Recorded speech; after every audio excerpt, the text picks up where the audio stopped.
Birçoğumuz yalnız başımıza vakit geçirmek ve kendimizi dinlemek için kilometrelerce uzağa gidebiliriz.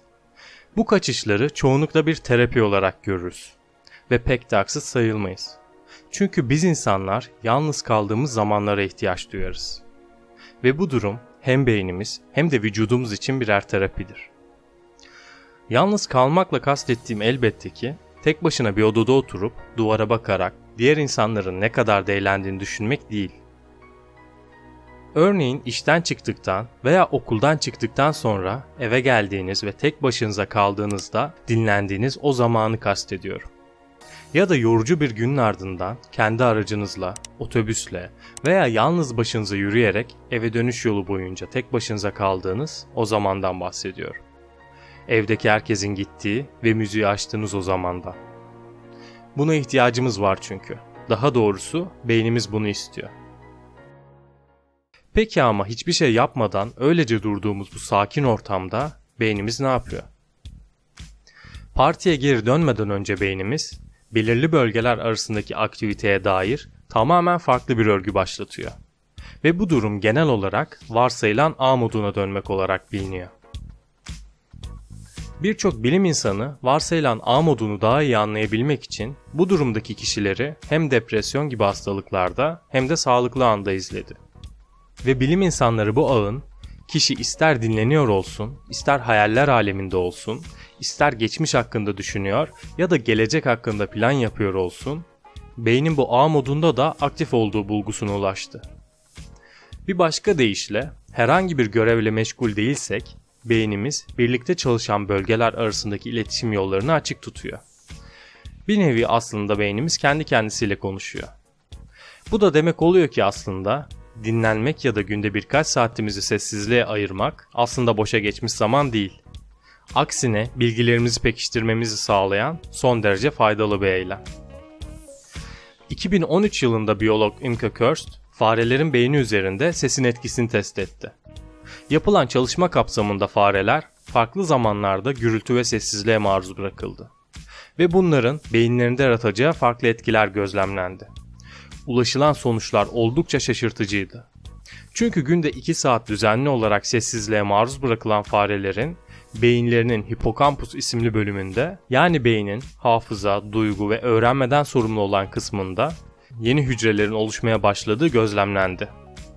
Oluşan hücrelerin gerçekten de işlevsel nöronlar olduğu fark edildi. Öyle görünüyor ki sessizlik beynimizde fonksiyonel ve uyumlu nöronların üretilmesini sağlıyor. Yapılan bir diğer çalışmada ise düşünceler aleminde dolaşmanın yaratıcılığı güçlendirmeye yardımcı olabileceği bulgusuna ulaşıldı. Bu durum problem çözümünde yaratıcı çözümler geliştirmeye ve hatta sırf zaman geçirmek için yapılan küçük bir aktivitede bile yaratıcı olmaya sebep olabiliyor. Diğer insanlarla bir arada olduğumuzda birden çok görevi gerçekleştiririz. Çok fazla uyaranla baş etmeye, onların üstesinden gelmeye çalışır beynimiz. Yani sürekli olarak diğer kişinin ne düşündüğünü, mimiklerini, ses tonunu, söz konusu bir olayda nasıl reaksiyon verdiğini, düşüncelerinin ve duygularının neler olduğunu tahmin ve analiz etmeye çalışırız.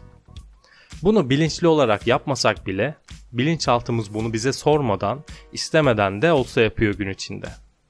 Oysa yalnız kaldığımızda beynimiz çok fazla uyaran olmadığı için rahatlar ve odaklanır.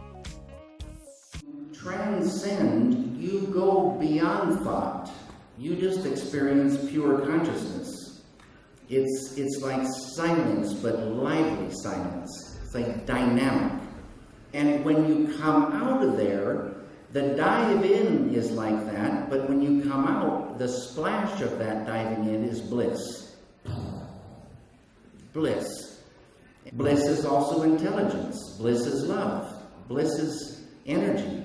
Because it's one thing, but you feel it as intense happiness. And your mind can sing with bliss. Yapılan araştırmalara göre sessizlik sırasında beynimiz kendi kendini yenileyerek yalnızca bilinç düzeyimizi arttırmıyor. Aynı zamanda kendimizle ilgili farkındalığımızın da artmasını sağlıyor. Dikkatimizi dağıtan bir gürültü ya da iş olmadığı zamanlarda odağımızı kendimize ve dış dünyaya yoğunlaştırıyor. Ve adeta beynimiz hiç olmadığı kadar özgürleşiyor. Dikkatimizi etrafımızdaki gürültüye yöneltmesek ve hatta uyku halinde olsak bile etrafımızdaki sesler beynimiz üzerinde büyük etki yaratıyor.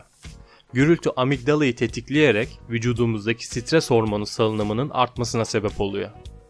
Eğer çoğunlukla gürültülü bir ortamda yaşıyorsanız ya da çalışıyorsanız, stres hormonu seviyelerinizin normalin çok üstünde olması gayet normal. Yapılan çalışmalara göre gürültünün beynimizde yarattığı etkiyi yalnızca sessizlik tersine döndürebiliyor.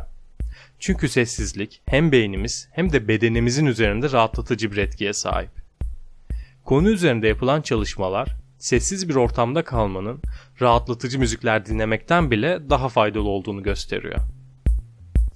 2008 yılında yayınlanan bir araştırmada 2 dakikalık sessiz bir ortamda bulunmanın beyne dinlendirici müzik dinletilerek uygulanan dinlenmeden daha etkili olduğu, bu etkinin kan basıncını düzenlemede daha olumlu bir etkiye sahip olduğu ortaya konuldu. Bu yüzden evet, yalnız kalınan zamanlar iyidir. Ancak bu durum gerçek yalnızlığa döndüğünde işte bu bir sorun haline gelir. Kendinizle baş başa kalmak tamamen özgürleştirici olabilir ve kendinizi tanımanız için harika bir fırsattır. Kişi her şeyden önce kendini tanımalıdır zaten. Bu yüzden bu zamanı, yani tercihen yalnız kalınan zamanı severiz. Gerçekten severiz. Böylesi anlarda ortaya çıkabilecek yaratıcılık karşısında siz bile şaşırabilirsiniz.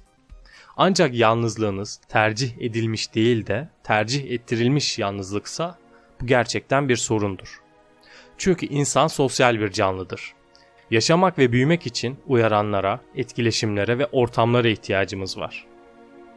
2015 Mart ayında yayınlanan bir çalışmada yalnızlığın erken ölüm riskini yaklaşık %25'lik bir oranda arttırdığı bulgusuna ulaşılmış. Yani bu araştırmaya göre ister erkek ister kadın olun, ister Avrupalı ister Orta Doğulu olun fark etmiyor. Yalnızlık hiç acımadan öldürüyor. Buradan aslında her şeyin dozunda iyi olduğu çıkarımını yapabiliriz. Yani yalnızlığı da tadında bırakın. Öte yandan birçok insan yalnız vakit geçirmekten hoşlanmaz. Çünkü bu durum bu insanların kötü hissetmelerine sebep olur. Bu gerçek yalnızlıktır. Yani tercih edilmeyen, zorunda olunan yalnızlıktır. Biraz önce bahsedilen araştırmada bu tercih edilmemiş yalnızlığı ele alarak yapılmış. Bu yüzden kendinizi tamamen izole etmeden hayatınızı sürdürmelisiniz. Bunun için de yalnızlık duygusuna kapılmadan zaman geçirmenizi sağlayacak bazı ipuçlarım var. Öncelikle kendinizle bir aktivite yapın. Örneğin kitap okuyun, yazı yazın, resim yapın ya da kendinize yeni bir yetenek öğretin. Böylece yalnız ve sıkılmış hissetmek yerine dürtülenmiş ve başarılı olmuş hissedersiniz.